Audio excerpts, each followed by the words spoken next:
Boa noite, pessoal! Sejam todos muito bem-vindos ao nosso podcast.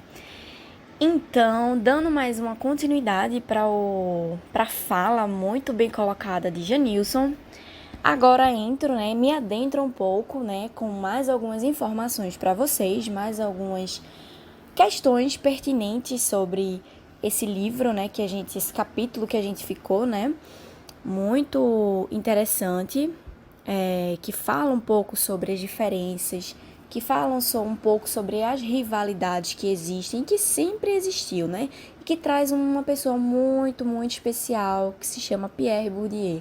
Como vocês viram anteriormente com o Janilson, é um filósofo muito especial, que traz consigo uma questão que eu particularmente acho foda, desculpa a palavra, mas eu acho uma questão massa que ele traz a violência simbólica.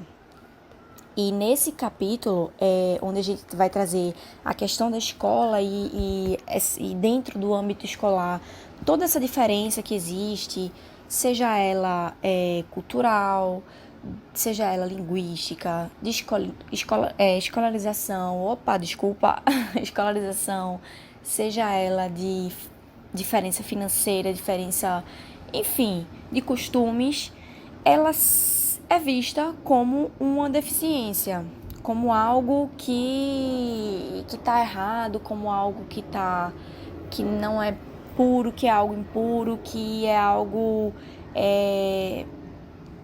que não é algo comum para classe, por exemplo, para classe dominante,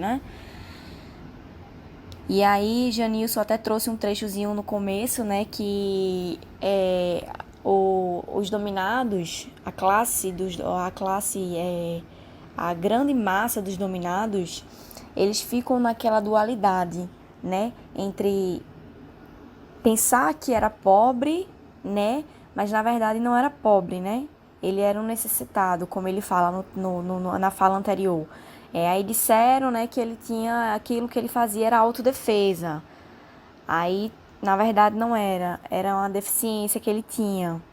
Aí eles diziam que ele era carente, mas na verdade ele não era carente. Aquilo ali era um termo inadequado para ele.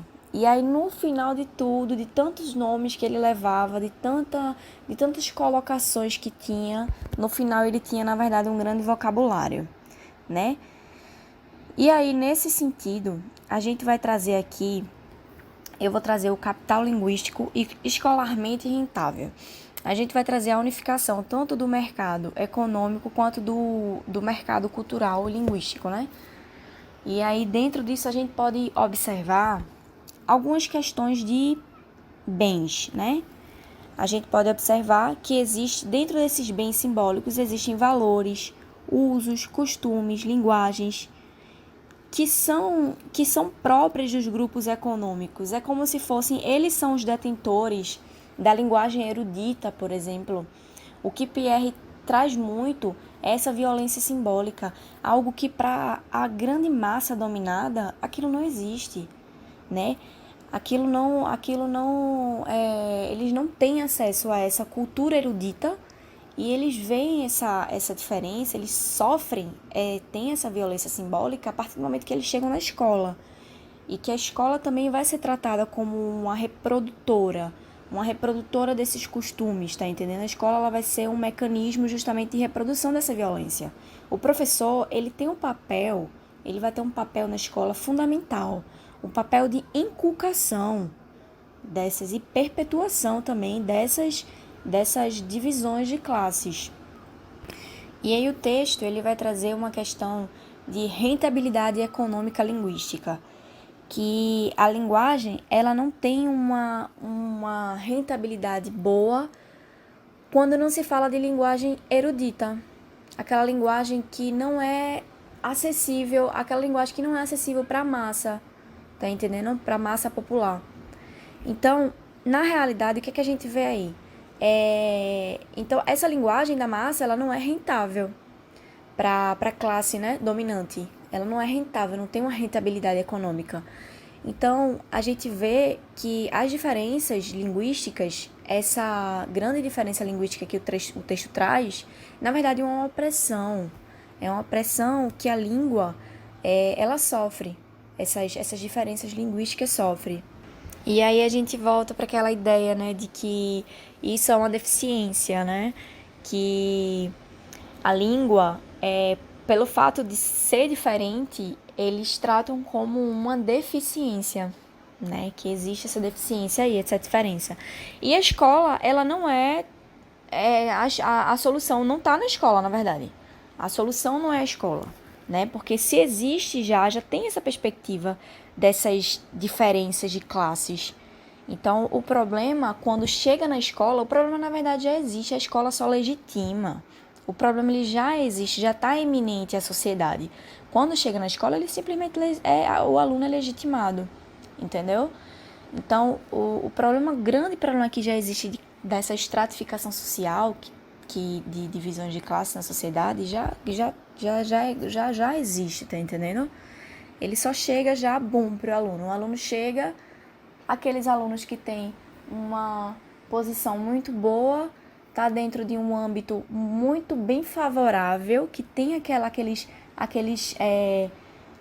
riqueza de símbolos, aquela grande e vasta linguagem erudita, muito provavelmente vai ser um aluno que vai se dar muito bem na escola, que vai ver nitidamente as diferenças e que não vai saber lidar com essas diferenças, tá entendendo? Com outra pessoa, com um aluno que não tem essa gama de possibilidades, né?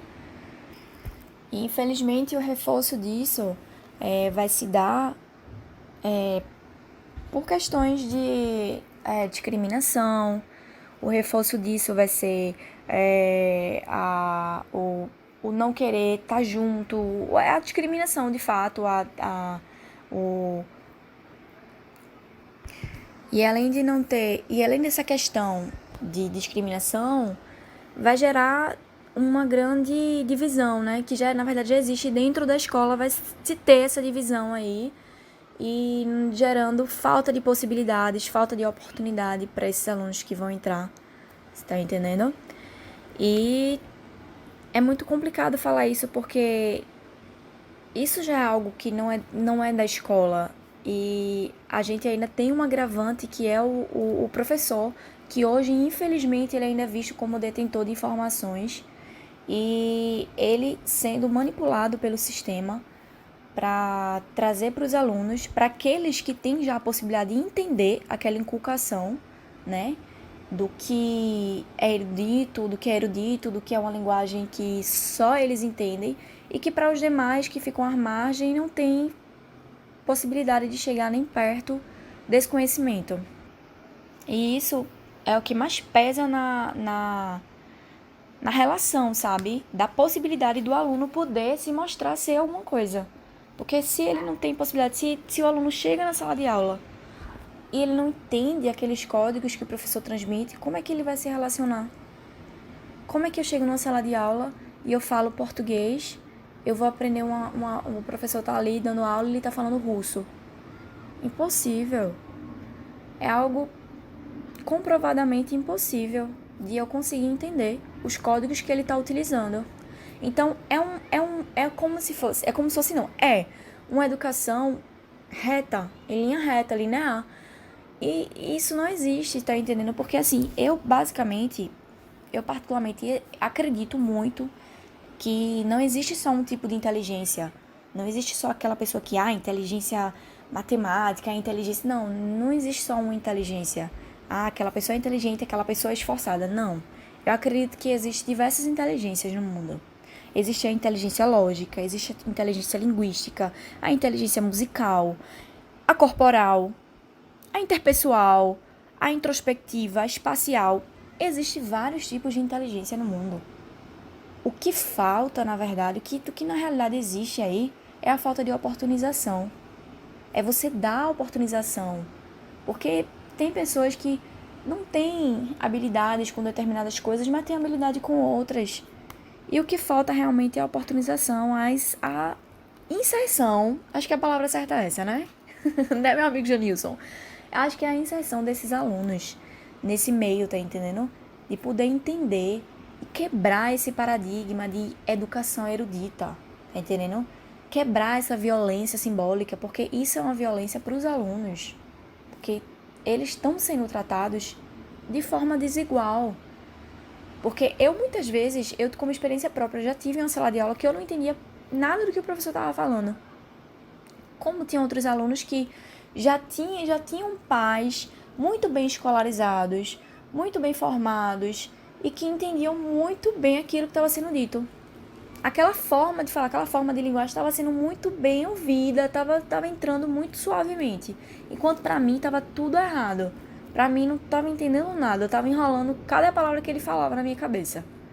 Então é isso, sabe? Eu acho que. Eu acho não. A gente tem que dar a possibilidade. Tem que existir a oportunização para esses alunos.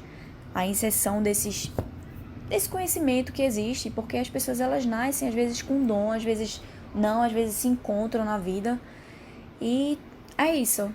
Eu acho que trazer essa oportunidade, sabe, de o aluno se mostrar ser que ele tem uma inteligência assim, que ele sabe o que vai fazer com aquilo, ele sabe como usar, ele só precisa de oportunidade de se mostrar. Tá entendendo? Não é porque eu vim de uma família que eu não tive informação, de que eu tenho pais que não foram ou semi-analfabetos, né?